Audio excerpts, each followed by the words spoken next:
श्री राम ने सबसे पहले शत्रुघ्न को मुक्त कराया और उधर लक्ष्मण ने हनुमान को मुक्त करा दिया।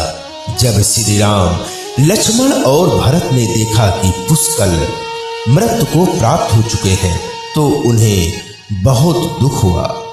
भरत तो शोक में मूर्छित हो गए। श्री राम ने क्रोध में आकर वीरभद्र से कहा कि तुमने जिस प्रकार पुष्कल का वध किया है उसी प्रकार अब अपने जीवन का भी अंत समझो।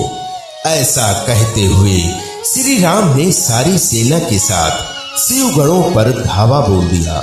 जल्द ही उन्हें ये पता चल गया कि शिवगणों पर साधारण अस्त्र बेकार है, इसलिए उन्होंने महर्षि विश्वामित्र द्वारा प्रदान किए दिव्या शास्त्रों से वीरभद्र और नंदी सहित सारी सेना को पराजित कर दिया।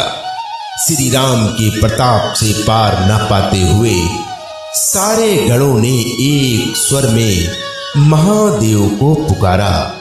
जब महादेव ने देखा कि उनकी सेना बड़े कष्ट में है तो वे स्वयं युद्ध क्षेत्र में प्रकट हुए। इस प्रकार ये सब देखने के लिए परमपिता ब्रह्मा सहित सारे देवता आकाश में स्थित हो गए। जब महाकाल ने युद्ध क्षेत्र में प्रवेश किया तो उनके तेज से श्री राम की सारी सेना मूर्छित हो गई। जब श्री राम ने देखा कि स्वयं महादेव रण क्षेत्र में आए हैं तो उन्होंने शस्त्र का त्याग कर भगवान रुद्र को दंडवत प्रणाम किया और उनकी स्तुति की। उन्होंने महाकाल की स्तुति करते हुए कहा कि हे सारे ब्रह्मांड के स्वामी, आपके ही प्रताप से मैंने महापराक्रमी रावण का वध किया। आप स्वयं ज्योतिर्लिंग में रामेश्वरम में पधारे। हमारा जो भी बल है वो भी आपके आशीर्वाद के फलस्वरूप ही है। ये जो अश्वमेघ यज्ञ मैंने किया है वो भी आपकी ही इच्छा से ही हो रहा है, इसीलिए हम पर दया करें और इस युद्ध का अंत करें।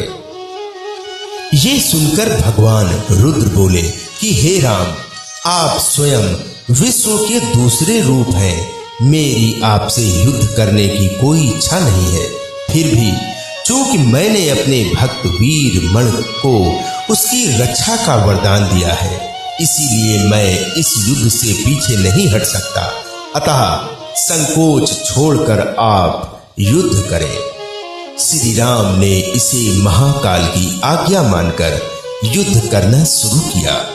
दोनों में महान युद्ध छिड़ गया, जिसे देखने देवता लोग आकाश में स्थित हो गए। श्री राम ने अपने सारे दिव्य शास्त्रों का प्रयोग महाकाल पर कर दिया, परंतु उन्हें संतुष्ट नहीं कर सके। अंत में उन्होंने पशुपतास्त्र का संधान किया और भगवान शिव से बोले कि हे प्रभु, आपने ही मुझे ये वरदान दिया है कि आपके द्वारा प्रदत्त इस अस्त्र से त्रिलोक में कोई पराजित हुए बिना नहीं रह सकता। इसलिए हे महादेव, आपकी ही आज्ञा और इच्छा से मैं इसका प्रयोग आप पर ही करने जा रहा हूँ। ये कहते हुए श्री राम ने वो महान दिव्यास्त्र भगवान शिव पर चला दिया। वो अस्त्र सीधा महादेव के हृदय स्थल में समा गया और भगवान रुद्र इससे संतुष्ट हो गए। उन्होंने प्रसन्नता पूर्वक श्री राम से कहा कि आपने युद्ध में मुझे संतुष्ट किया है, इसलिए जो इच्छा हो वर मांग ले। इस पर श्री राम ने कहा कि हे भगवान, यहाँ इस युद्ध क्षेत्र में भ्राता भरत के पुत्र पुष्कल के साथ असंख्य योद्धा वीर गत को प्राप्त हो गए हैं, उन्हें जीवन दान दीजिए। तब महादेव ने मुस्कुराते हुए तथास्तु कहा और पुष्कल समेत दोनों ओर के सारे योद्धाओं को जीवित कर दिया। इसके बाद उनकी आज्ञा से राजा वीरमण ने यज्ञ का घोड़ा श्री राम को लौटा दिया और अपना राज रुक्मांगद को सौंपकर वे भी शत्रुघ्न के साथ आगे चल दिए। हर हर महादेव। जय श्री राम।